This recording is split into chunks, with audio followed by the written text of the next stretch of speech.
today was truly an amazing day to be able to host the Healing Mothers Circle and to be able to watch these women come into Why Not Prosper and to, work through reunification issues and to embark on a journey to regain custody of their children. So today we heard from 4 mothers. And within that, you've seen the generational issues of being dragged into child welfare as a child. You've seen the systems not taking accountability for the harm that they caused. We see things at the end. I feel like in my case, it was more like, how dare you lose your mind after such a trauma, right? Like how dare you become an unfit parent, or you can't you can't parent your children due to that trauma. Not understanding it was the entirety of my existence. It was the entirety of my identity. And once I lost them, I lost my identity. And I was that parent that people would say that didn't comply. I didn't comply, I didn't meet objectives, I jumped off the ledge. I got sentenced to 23 months at PIC, and I had the first DHS, they was bringing my son up to see me on visitations. They was bringing them once a month to see me while I was incarcerated. And they was looking for somebody in my family to try to get him, kinship care. His dad couldn't get him because he was an older guy. My sister couldn't get him because her husband had a background of abuse. My mom was an older lady. His dad was older. So I didn't have nobody to take him. I didn't have no kind of resources or nothing in jail. So I just sat in jail for those 23 months, stressed and worried about whereabouts of my son. I didn't find my son after my release. I still ain't know where my son was at. I went down to DHS. They told me my son had been adopted. I never received no papers, no nothing in jail telling me that they adopted my son. And the reason why they said they adopted him, because the people said that they didn't have no contact with me, and it was past my 15 to 23 months. I had to get myself together in order for him not to be adopted, so they just went on and adopted him. And it took me years to find my son. I feel like the timelines that the federal government give our ladies to complete the goals, right, on their service plans or what have you, is not enough time that they need to heal. After about 15 months, the fog is just lifting, right? They're beginning to realize what's going on as it relates to the parental rights. And none of them don't have a clue that this could even happen. Like, they could take my children or they could terminate my rights. This is like brand new information to them. No, I do not think the court system supports people who struggle with drug use. I think they expect that they're going to stop addiction by giving them a time limit. And it doesn't work like that. You have to go to the root cause. You have to find out why that person is using and then help them through that so that they can want to get recovery, they can go to rehab, and they can build themselves back up and get their families back. Not just give them a time limit and say, well, if you don't get clean, then we're taking your kids and you can never see them again. How? My son was 5 when I got incarcerated. He was 11 or 12 when I found him. I got him back in my life. While you was incarcerated, did anybody tell you your rights? No. I kept putting a request to staff, to my counselor, to ask her to make phone calls, to see who I could talk to about, how I get my son back, that I didn't receive no paperwork, I didn't sign no paperwork, and nothing. They just adopted him. I don't talk about it. I keep stuff to myself. And this is like the first time I talked about him for years. But I'm just grateful I have him in my life. Thank you for sharing it. Yes. A child needs their parents, period. So just because, once again, you're struggling in this area of addiction, that don't mean you don't have the capacity to be a good person. It don't mean you don't have the capacity to be a good parent. You know, the solution to a family not having a home is not foster care. The solution to someone hitting hard times is not foster care. It's frustrating sometimes because we constantly have to humanize ourselves. We constantly got to say, hey, I am a person. I am a mother. I am a sister. I am a community member. I am an auntie. These are my children. I birthed them. Why should anyone have to prove that they love the child that they birthed? If I could tell child welfare one thing, I would tell them to give parents a chance.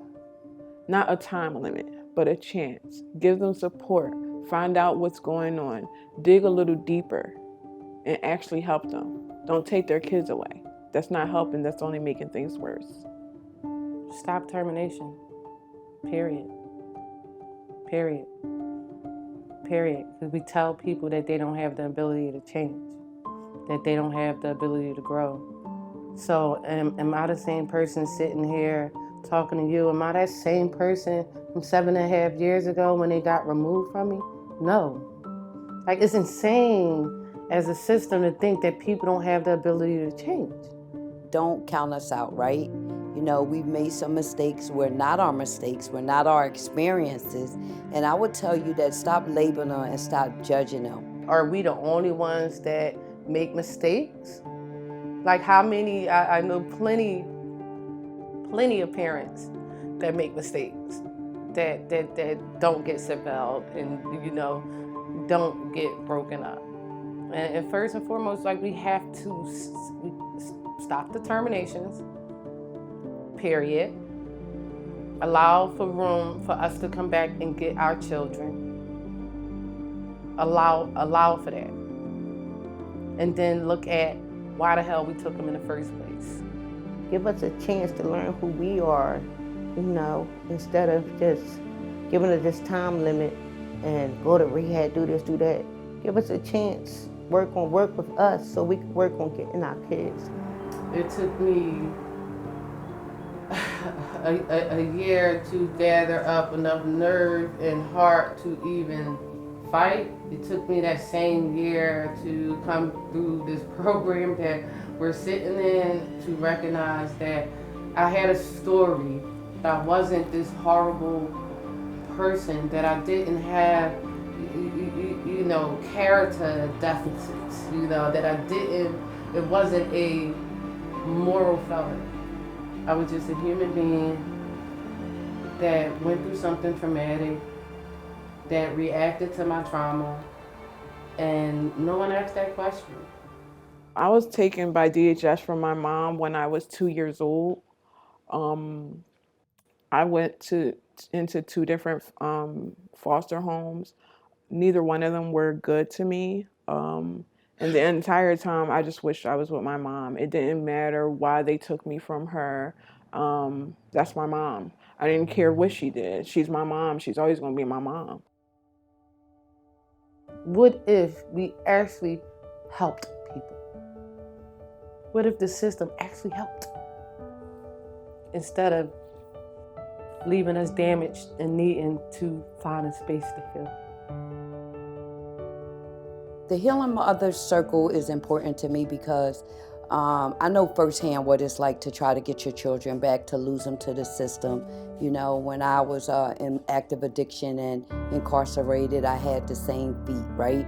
I lost my children to the system, and, through the grace of God, I was able to get them back March 15 of 2003.